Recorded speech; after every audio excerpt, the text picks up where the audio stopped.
Hello and welcome to the Gooner Talk. Back in with you guys for another show, for another episode of our transfer series, the Arsenal transfer show every morning at 8 a.m. throughout the rest of the season, into the transfer window and all the way up until the close in the end of August, September. I'm not even looking at that end of things at the moment because Arsenal actually need to get some deals done first, because other clubs are starting to move on their players, as you'll learn about today, meaning that Arsenal are going to be missing out, unfortunately, on maybe some of the players that you were desperate to see Arsenal sign. I hope you're well. I hope you're doing good. Make sure you drop a like on the video and subscribe to the channel so that you're getting every single piece of Arsenal information throughout this crazy period. I hope you're doing well in the chat. Ashwin Watkins, I can see you.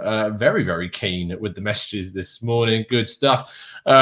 Let's crack on with our first story of the day then and talk about this. Yes, amazing that we're still talking about this thing. And there's a reason why it's on the show. We're talking about it in this context because the consequences for Arsenal of being involved in the European Super League could affect, and there was a point at which the financial implications of it, possible sanctions of transfer bans, banning from European competitions, etc., could affect Arsenal.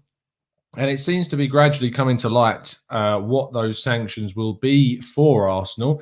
And it seems, from doing the relevant amount of research, that Arsenal are actually going to get off fairly lightly in this instance. And in fact, only going to incur an effective fine of millions of kind of pound, not in the sense of like tens of millions, but not even in the sense of anything that's going to really damage Arsenal's kind of capacity to do anything in the transfer window. We're talking a few £1 million at max. It seems that the fine is going to be given to the clubs that pulled out very, very quickly, like us, the Big Six, of course, in England, and some of the other clubs as well that also went and backed UEFA. The difference is for clubs like Real Madrid, for the clubs like Barcelona and Juventus, who are still standing very much firm on the idea of a breakaway league or in future sorting out a new system.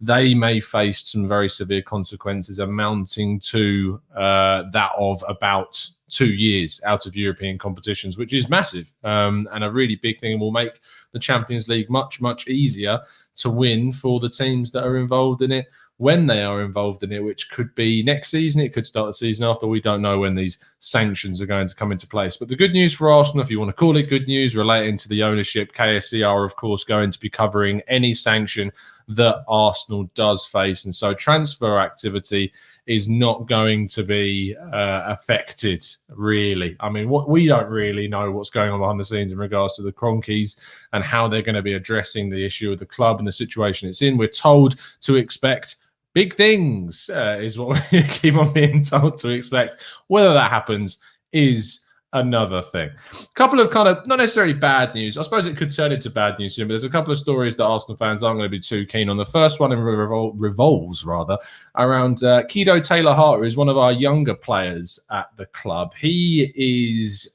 basically coming towards the end of his contract, and Arsenal have been trying to offer him a professional deal for quite a while now. He's doing fairly well for the under-23s, and he got a goal and assist the other day in the 2-2 draw against West Ham.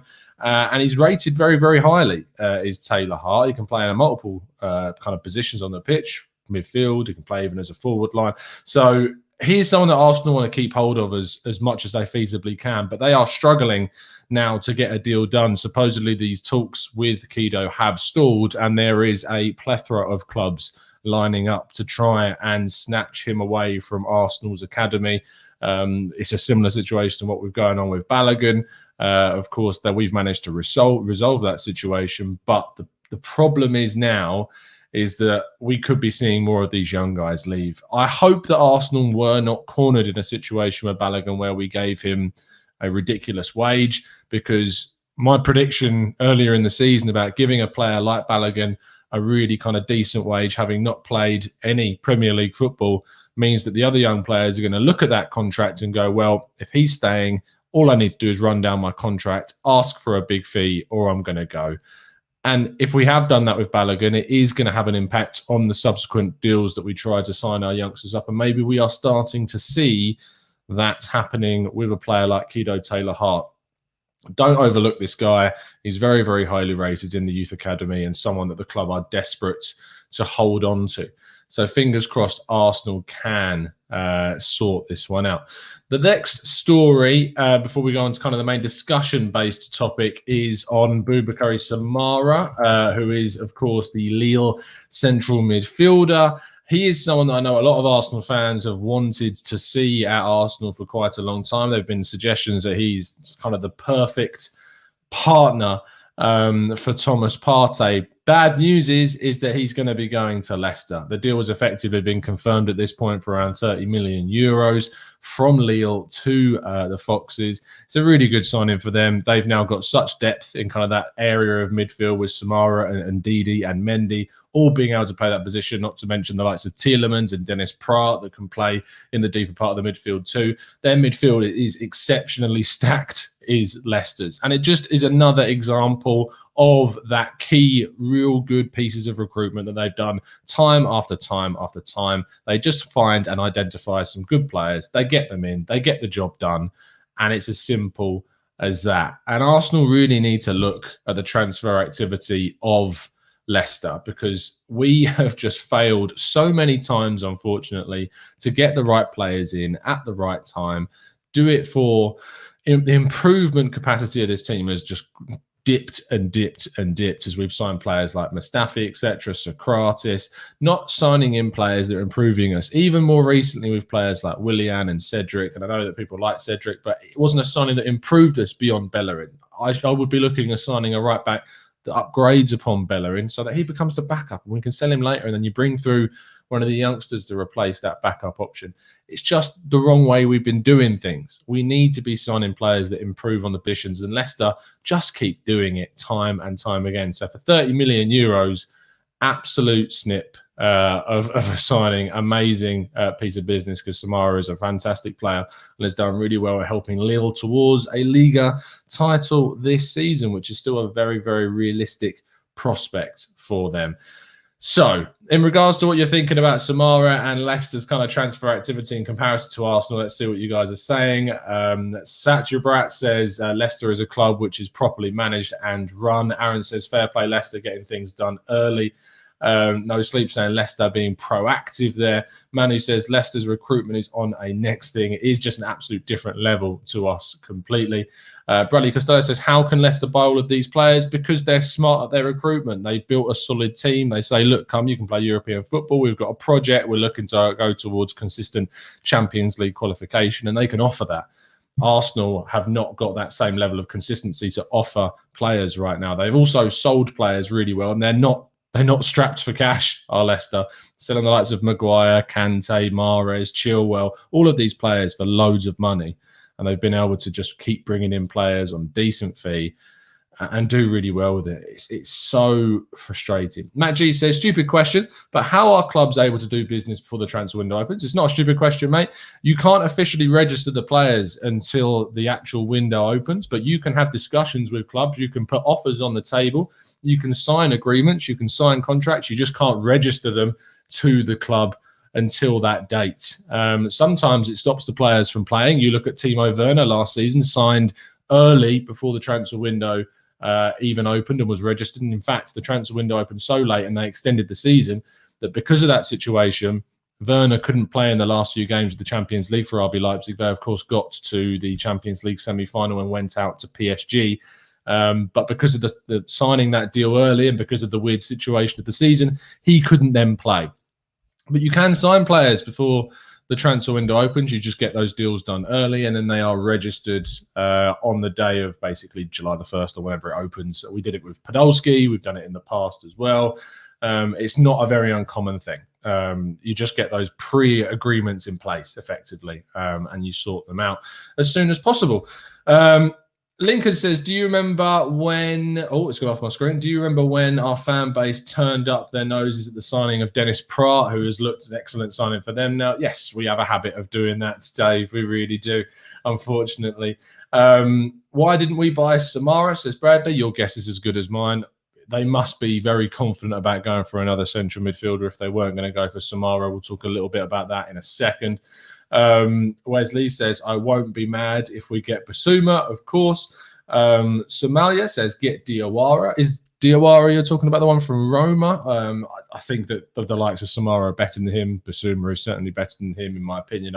I wouldn't be going down a Diawara route personally. Neil Gunner says Leicester are proactive and we are still sleeping, giving 1-goal Willian new contracts. Deary me. Good to have in the chat, guys. Thank you so much for tuning in. No Sleep says, we at Arsenal just rarely know what our budget is going to be until the end of the season. And that is a very good point. Of course, Arsenal don't. Well, they know now more so because it's unlikely that we're going to be getting European football next season. But it's just frustrating that Arsenal can't seemingly get their business done. Well, let's talk about our main story of the day, which is, of course, about Yves Bissouma, the Brighton midfielder.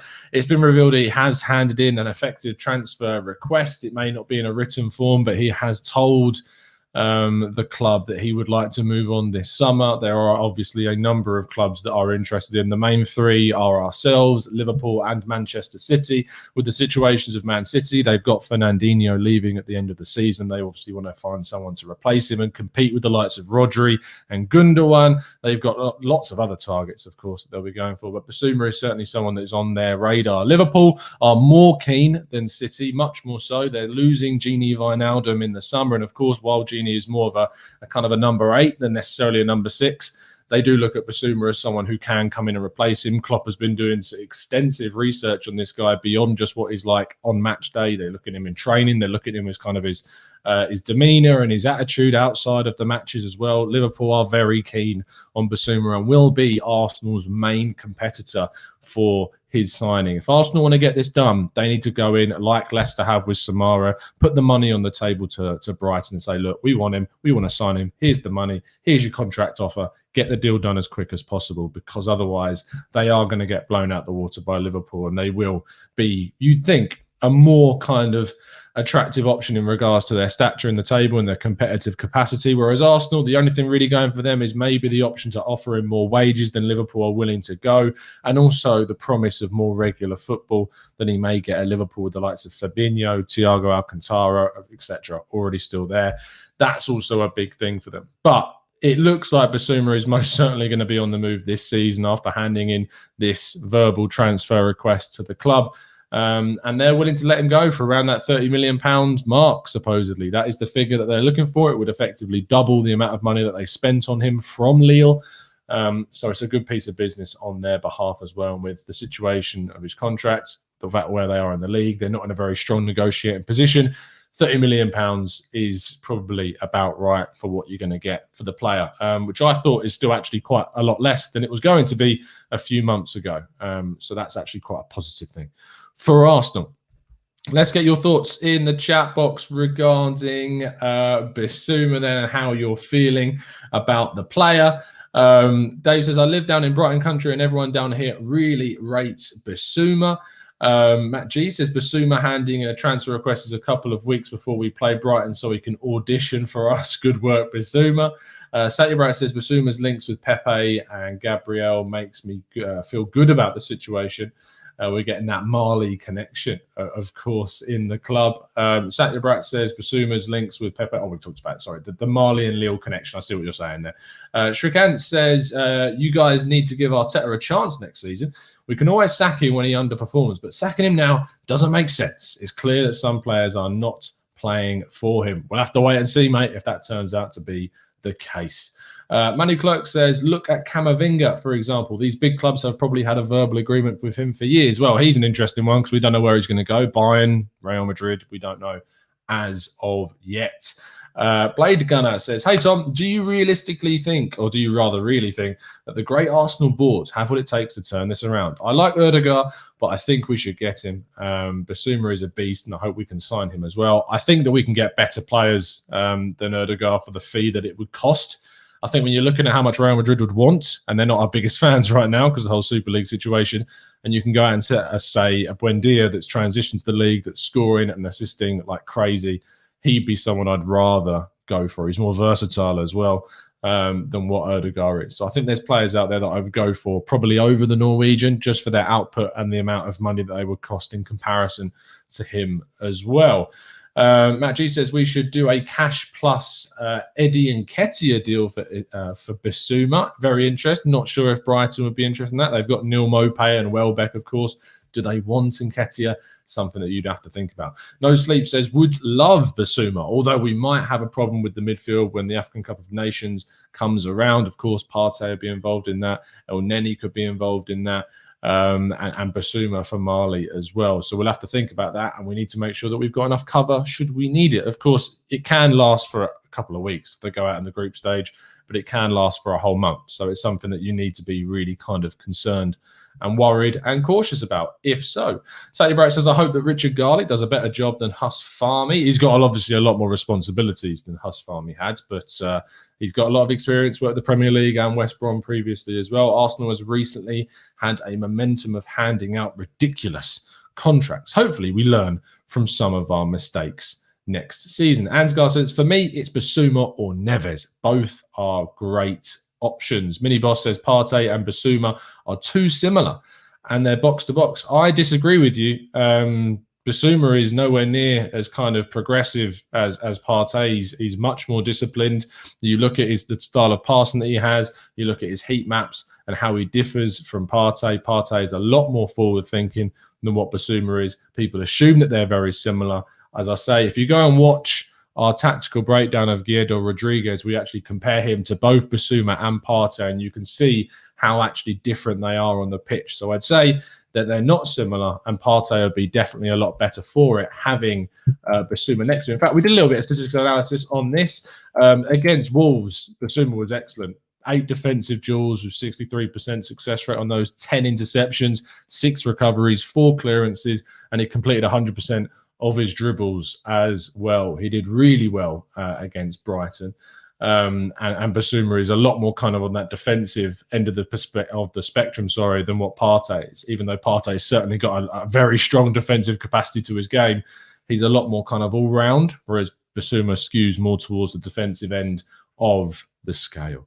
That's where we're going to wrap things up today, guys. Thank you ever so much for tuning in. Make sure you drop a like on the video and subscribe if you're new to the channel. We're back here every single day at 8 a.m. to give you all of the latest Arsenal transfer news. Get the discussion going in the chat box as always as well. And tonight we're back with a podcast at 8:30, and we're joined by Mike from the Gooners pod, Adam from the Football Terrace, and Chris from a Burkamp Wonderland is all going to be here to discuss things at 8:30 p.m. UK time. So make sure you're tuning in for that. I'll see you again tomorrow and this evening. And as always, up the Arsenal.